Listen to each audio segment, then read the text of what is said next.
Okay, so good day, Sir Dem. Again, thank you for understanding. So now I will present my plate 1, Design for Healthcare under the category of Survival. So since it's actually Women's Day, I guess alay ko po ito para sa mga kababaihan at para sa aking sariling probinsya. So the problem that I am tackling is the contraceptive access in my province, Palawan. So allow me to get straight to defining the problem po, no? So the particular issue that I want to focus on is contraceptive access in Palawan. So, bakit nga ba issue ang contraceptive access sa Palawan? So, meron pong 5 rasons kung bakit ito concern. So, una doon is marami pong reproductive health issues sa Palawan. So, kami po yung highest na maternal death sa Mimaropa region with 139%. That is really high than the national average na 80% lang po. And si Palawan din po yung leading sa HIV and AIDS cases sa buong region. And 11 out of top 27 municipalities, again, sa buong Mimaropa, na merong high teenage pregnancy rate ay galing pong Palawan. So, lahat po ng mga issue na to ay rooted sa access. And as I researched, yung high maternal death, ang reason po doon is yung mga taga-malalayong lugar po kasi sa mga municipalities, wala po silang access sa mga prenatal services. Wala mga malapit na health units. And in terms naman po sa teenage pregnancy and HIVs, definitely it's an issue of contraceptive access and sex education. And second is yung issue po of unwanted pregnancy and kumbaga yung effect niya with poverty, yung kanyang socio-economic impact. So, according to a 2018 study, marami pong mga nanay sa Pilipinas that have more children than they want. And common po yung unintended pregnancy dahil nga po may unmet need for contraception. And isa sa mga pinaka-apektado ng unmet need na ito ay yung mga poor women from rural areas. And sila po talaga yung likely may unintended pregnancy and likely mag-seek ng unsafe abortion. And I guess personally, no, parang I get to see how common this story is in my province na madalas makakita ka ng mga nanay sa mga baryo, sa municipality na parang gusto sana nila 2 o 3 lang yung anak pero meron silang 5 pataas. And syempre kapag mas marami kang kailangang buhayin and if you're already poor, it's hard to get out of poverty talaga.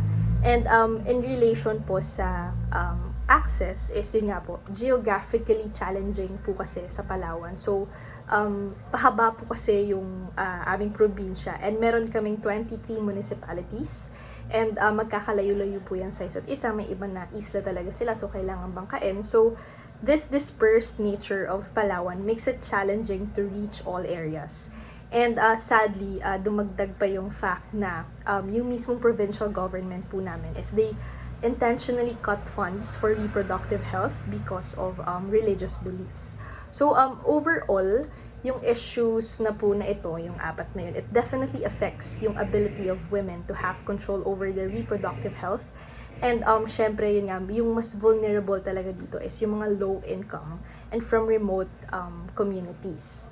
So I became aware of all of these issues because meron po kasing NGO sa Palawan na dedicated talaga sa reproductive health issues namin and it's called Roots of Health.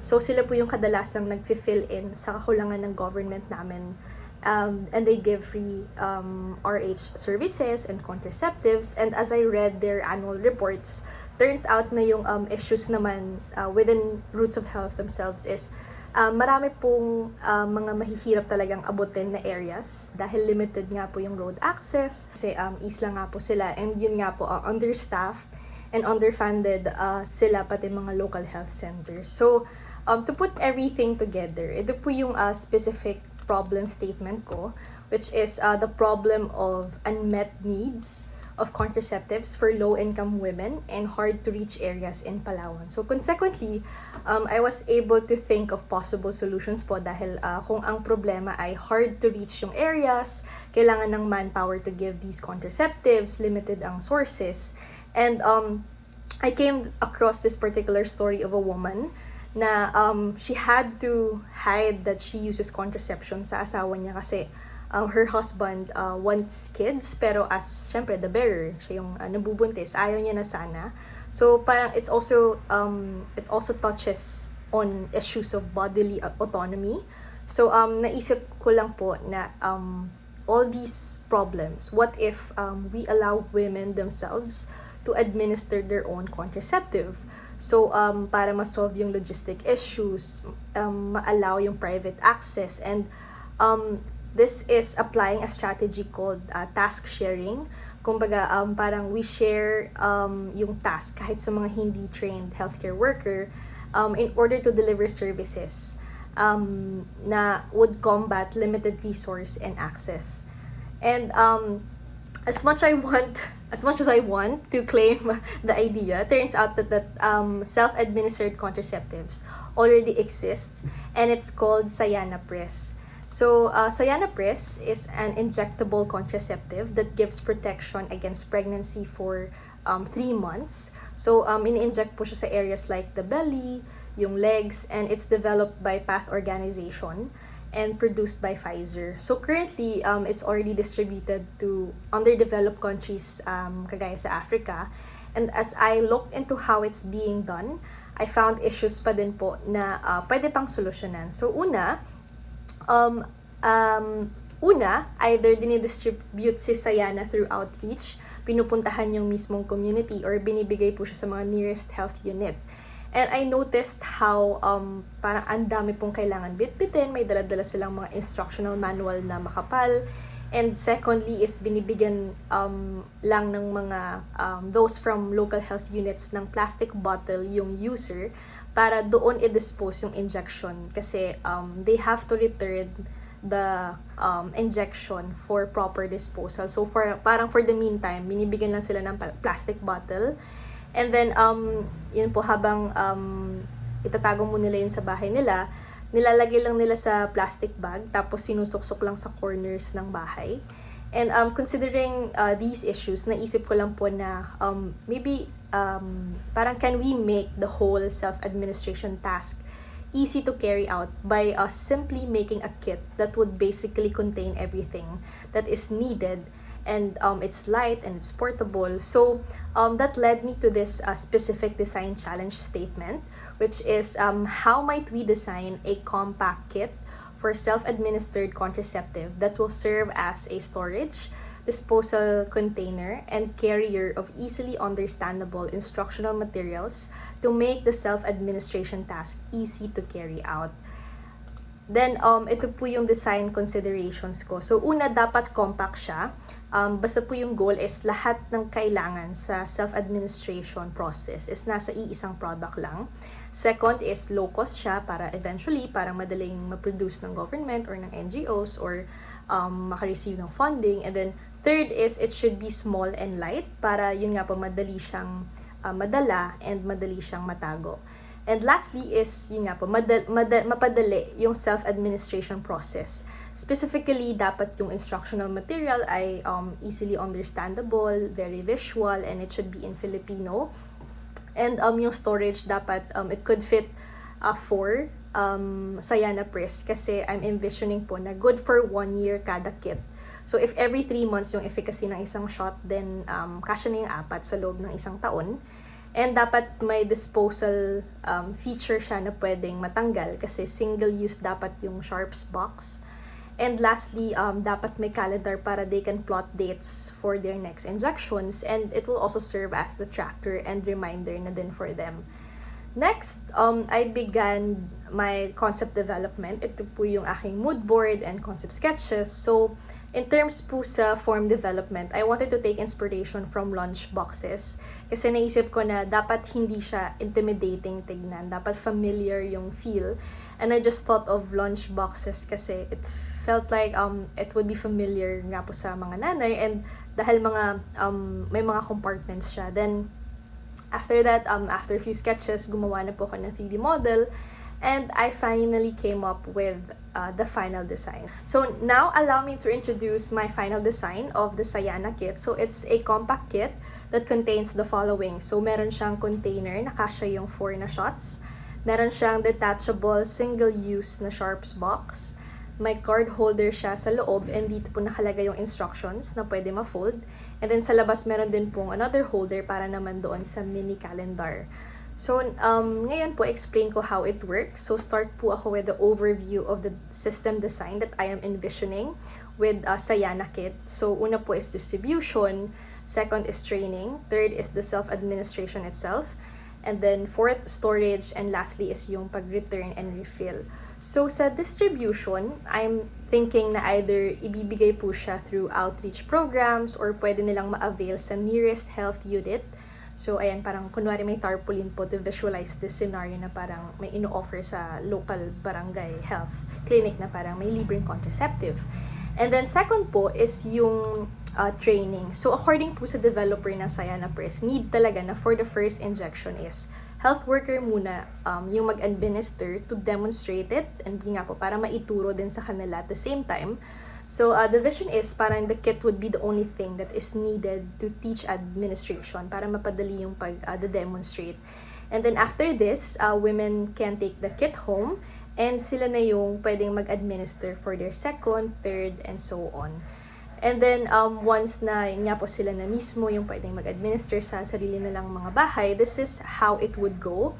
So, they would open the kit, take the instructions out from the card slot, and yung current instruction po kasi ng Sayana Press is nasa 2 pages siya. Pero I simplified it into 10 steps and made sure na to use easy to understand Filipino instructions. And as they refer to this, pwede na silang mag-self-inject. And then after that, disposal na po. So, i-remove lang po yung sharps container doon sa storage. So, may hook design lang po yan, sir. And basta po yung movement is parang paganito. And after that, kukunin nila yung mini calendar na nasa takip sa labas, sa front, to plot their next injections. And isang card lang po ito, back to back. So, sa likod, nandun po yung mini calendar to refer to dates. And then, nasa front po is, nag-design ako ng parang meron siyang 4 na section wherein pwede nila ilagay yung mismong date. Since ito po kasi nakikita, naka-display sa labas, parang madali nilang makita. So, madali din nilang maalala. Then, they store it until next use. So, pwede nila munang ilagay sa drawer, for example. And, by the way, luckily si Sayana Press po ay 3 years naman po ang kanyang shelf life. And need lang na nasa room temperature. So, hindi na po complicated yung storage niya. So, this would work. And then, lastly, if maubos na po nila, for example, they will return the kit again dun sa nearest health unit nila para ma-dispose yung sharps and ma-refill din yung kanilang Sayana Press. So, that's the whole process po that I am envisioning. Then, I would like to review po yung quality niya as a solution. So, si self-administration as a solution to logistic issues, syempre, dahil nga po hirap po maabot yung ibang lugar, if we make it self-administered, then it's giving them sustained access to contraception without needing more manpower. And second, this system design gives a sense of bodily autonomy to women. And I guess I would just like to mention this quote by Path themselves. So, it's about power, it's about agency, it's about choice, and it's about dignity. And lastly, yung pag-design ng isang compact kit. And i-combine mo siya with an easily understandable instructional material allows the task sharing to be easier. Kasi parang madali maibahagi yung contraceptive, yung paraan. Madali siya maituro, parang merong confidence na the users will be capable of doing it on their own. So, it will lead to a smoother or simpler self-administration experience. And next po, ito lang yung mga orthographics ko.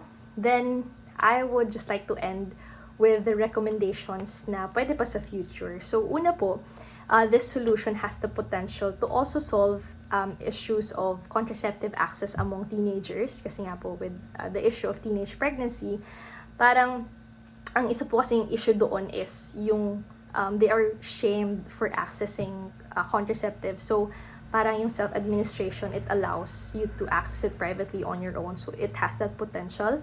And then in terms naman po sa funding, parang pwede yung idea na yung concept that it's sold to wealthier cities para yung earnings from that will make it free for those in provinces.